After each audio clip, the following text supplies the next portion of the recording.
not on Yom Kippur, but the very last second of Ne'ilah, then the Yom Shema Yisrael Hashem Elokeinu Hashem Echad. At that moment we receive the forgiveness of Yom Kippur. So I'm sure everybody feels it. You know, Pesach is very holy, Shavuos is holy, Sukkot is holy. Tishaa B'Av is mamish like a mikveh. And it's crazy, you know. You mamish drown yourself. We mamish drown ourselves in everything which happened to the Yidden since Avraham Avinu, since the Churban Habayis, and everybody in their own life, you know, like everything they're going through. And when do we feel, the closer we get to the end of Tishaa B'Av, it's mamish like Yom Kippur, right? Basically, the two holiest days, if I may say so, I'm sure it's clear to you, is Tishaa B'Av and Yom Kippur. And we were learning it a million times, so forgive me.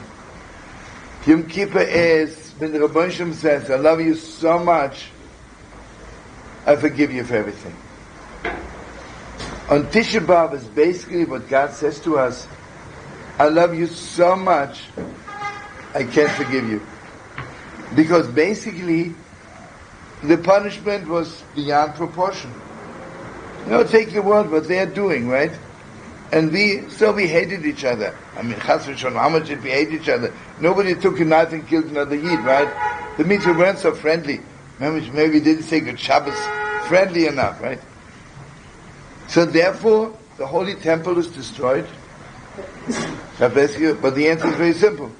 You know, when you love somebody very much, and they're doing wrong to you, it might be the smallest thing in the world. When someone else would do it, it wouldn't even register. But if the person I love the most doing it, I say, Mamash, I don't ever want to know you again. But what happens at that moment when you want to slam the door in their face? You suddenly realize you can't. How can we?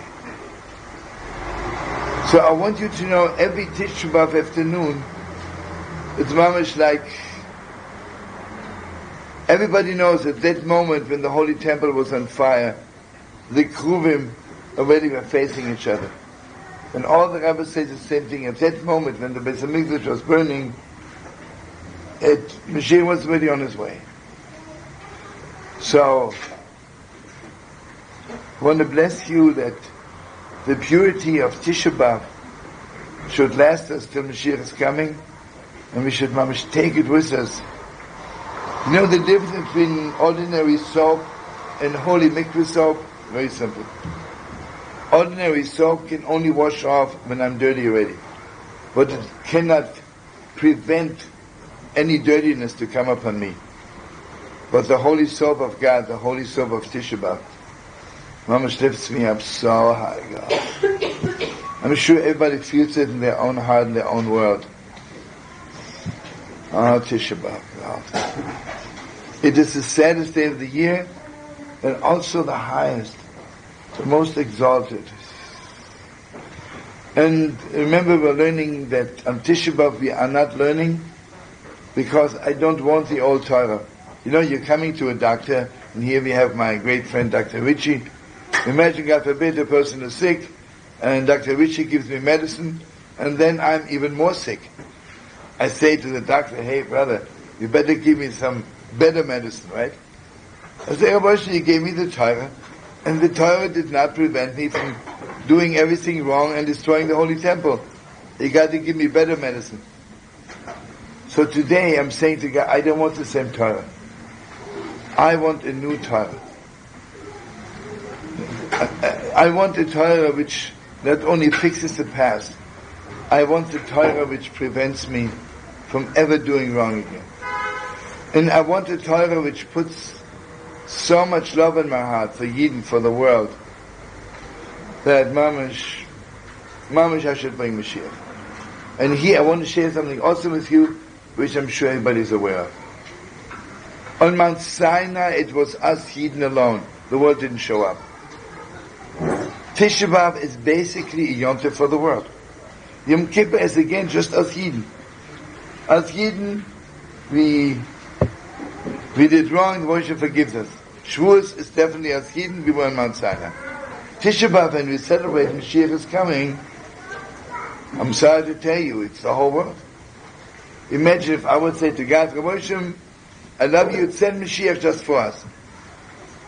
It doesn't go this way. So it is mamish, everybody knows that Mashiach is coming, that will be the highest yontif in the world. The highest yontif in the world.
Let's go.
you a Gewalt Torah of the Moshe Rebbe.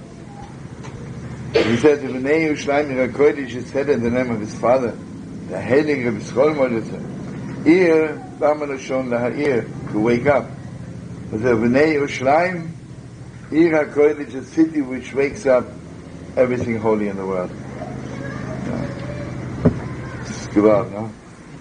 When you think of Yerushalayim, everything holy inside of you wakes up. Gewalt. I don't know if some of you know the Heilige Rebbe Schol. Remember, from those days there was no penicillin. I don't know what happened. I think it was bitten by insect or by a snake, I don't know.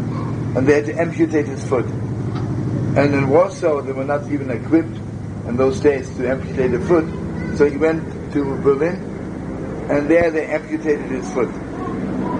And if some of you know, maybe Berlin, like Fifth Avenue in New York, the city was called Kurfürstendamm. Still is like. And he was lying on the operation table, and they wanted to give him injections to put him to sleep. He says, do me a favor, don't do anything, just let me sing. Awesome. I mean, I don't want to tell you, to amputate the foot is not to cut your finger. And if you remember, he was looking out from the window and he saw Kurfürstendamm. And he remembered, every city is built by Gewalt. And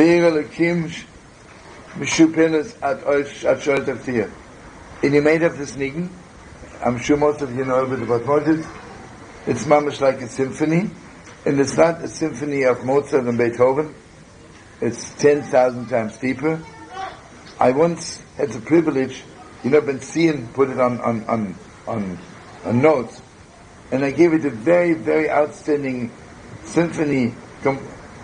Came to my synagogue, he was interested in Yiddishkeit. I showed him the notes to Escrow. He says, it's not as good as Beethoven and Mozart. He says, it's about 10,000 times higher, because out of this Escrow, I could make 500 symphonies. But basically in most symphonies, it goes almost again to the same thing. There's a certain theme, and you make it longer or shorter. There's every note is a chiddush.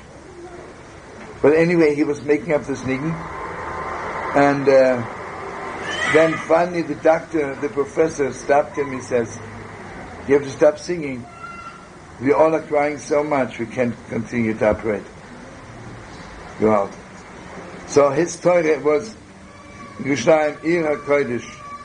And also want to bless you and me that this Tishaa B'Av should wake up everything holy inside of us, which we didn't even know and didn't even dream we have it. I mean, Gewalt today, we know that we're only using maybe 5% of our brain, 10% of our brain. But imagine how little we use our holiness. Most probably not even 1%. Maybe not at all. I don't know. Mayor, thank you so much for everything, for rebuilding at least one little cornerstone of the Beis Hamikdash. I'm sure your cars are Gewalt. Mayor asked me I should sing a song which I sang Thursday or Monday. When was it? Don't remember. Bashing you? Thursday night. And Tishaa B'Av, we're not only crying over the destruction of the temple, we are crying over the destruction of every Yid. Because what did exile do to us? Exile took the best of our kids, the best neshamas, the sweetest in Nebuch. They can't find the Beis Hamikdash. They can't find the Holy Temple. And anyway, this is the story. Let me first sing the song and get into it. I'm sure you know that I'm singing Friday night.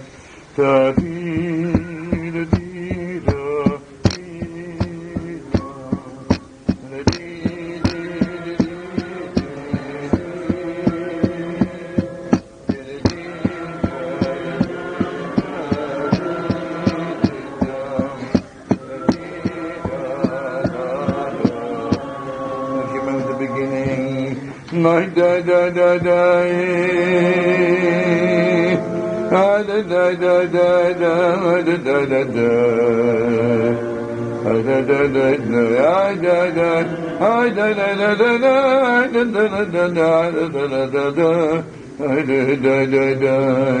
once heard from an old Yid, I think he shared with you, that the Lign of Roshon Yom Kippur and the Lign of Friday night is mamish from the Beis HaMikdash. So I want you mamish to do it very softly. Hay Moshe miyaday, hay bechol avoyano, hay Shmuel bechol avoyde shmoy, goyre meyal Hashem, hay be'ovoyanem, V'yamodona yedaber aleim v'shomru eidosav hadachaynosan amay tarararara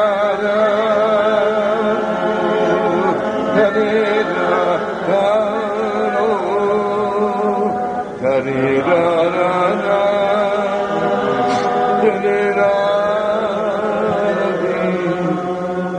Okay, I gave a concert in the city.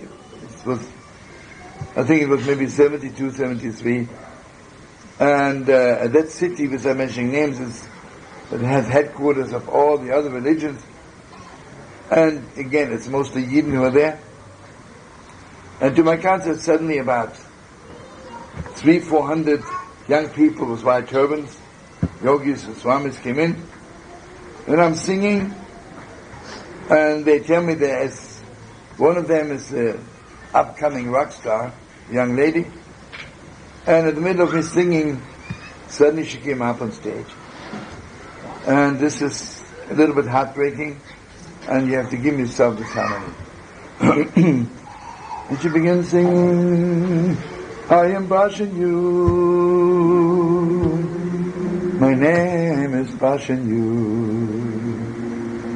I'm the granddaughter of Moshe, the barber from the Bronx. Shabbat, I was singing at that time, Shabbat Shalom, Hay Umevoran, Hay Shabbat Shalom, Hay Umevoran, I am Bashan you, the granddaughter of Moshe the barber from the Bronx. Moshe the barber, don't make me laugh. Moshe the barber, don't make me cry. Happy Shabbos morning, happy Shabbos morning, my Zayda woke me up. And he said, Bashan you, Matthias is kind. Let's go to shul. It's Shabbos. Shabbos? Don't make me laugh. Shabbos. Don't make me cry. So Mazaydi would begin to daven. And he would hold my hand with so much love, And he would cry so many holy tears. Mazayda davening. Don't make me laugh. Mazayda davening. Don't make me cry. She would also say, Mazayda took his talent, and he would say, Bashan, you entire kind, I want you to carry my talent. Bashan, you entire this kind, I want you to carry my talent. The talent, don't make me laugh. Talent, don't make me cry. And then Mazayda would walk up to the rabbi of the shul and would tell him, this is Bashanyu, my granddaughter. Can you please bless her? The rabbi would bless me. Don't make me laugh. The rabbi would bless me. Don't make me cry. A good Shabbos, good Shabbos. Da da da da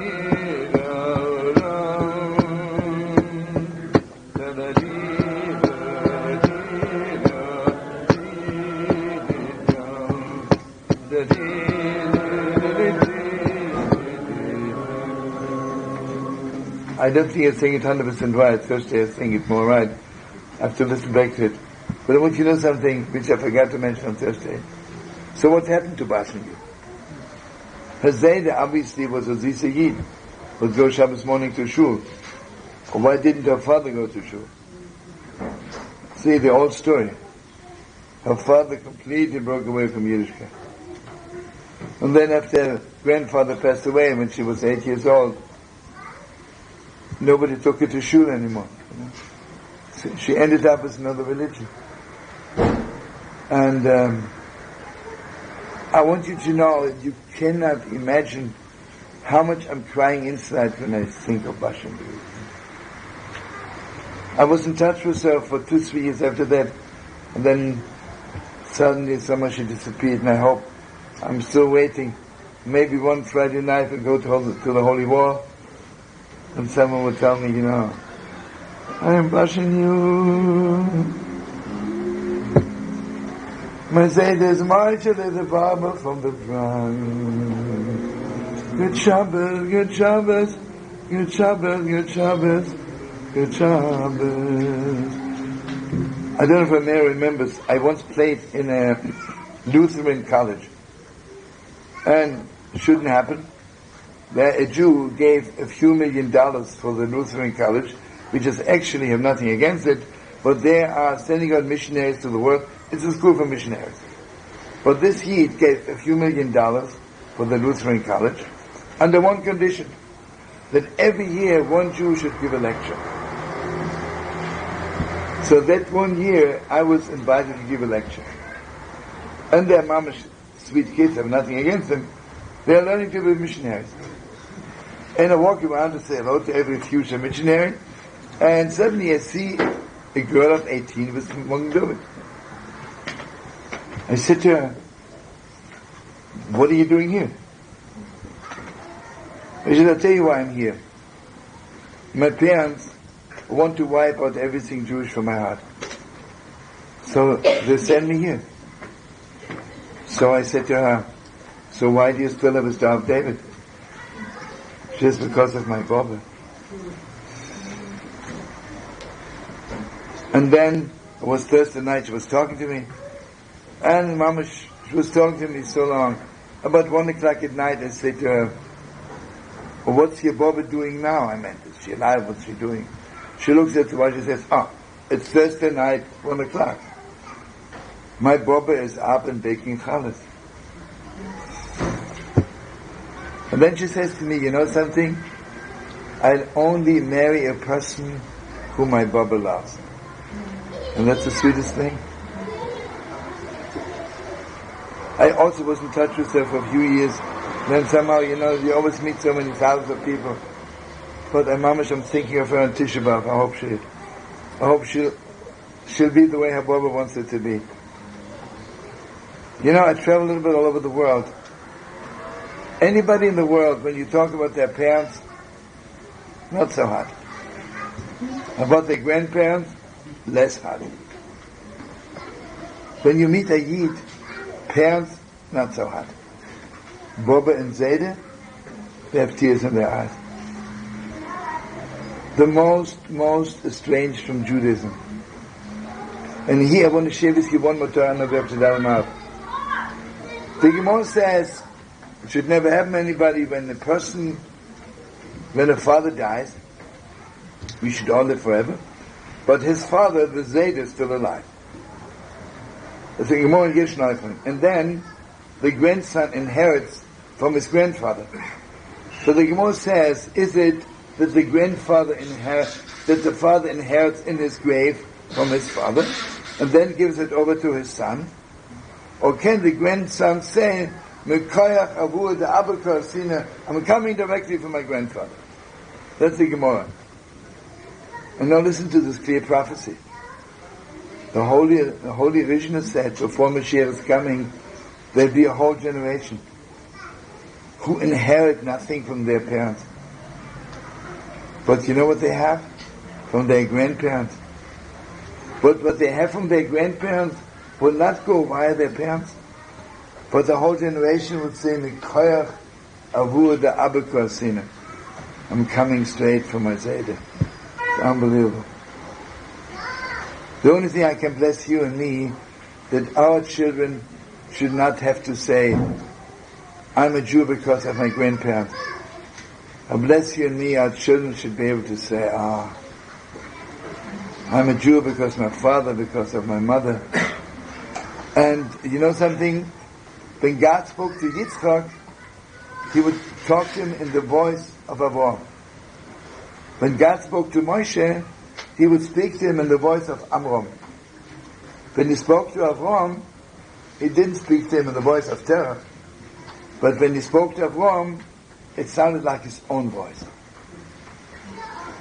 In the good old days, when I had the privilege of performing a wedding in the household of prayer, I would always bless them. I bless you. When God will speak to your children, He should be able to speak in your voice. Anyway, we should see the Binyan Beis HaMikdash, and it's crazy, you know, like on Yom Kippur, Tishaa B'Av also, at the end, you're not even hungry or thirsty anymore. Because right now we are getting out from the mikveh of Tishaa B'Av, and you know, when you come out from a bath or shower, you feel refreshed. Can you imagine the mikveh of Tishaa B'Av, the mikveh of the Beis HaMikdash, the Meah Shilayach, the mikveh of the Kohen Gadol? Awesome. And we should be privileged to sprinkle it.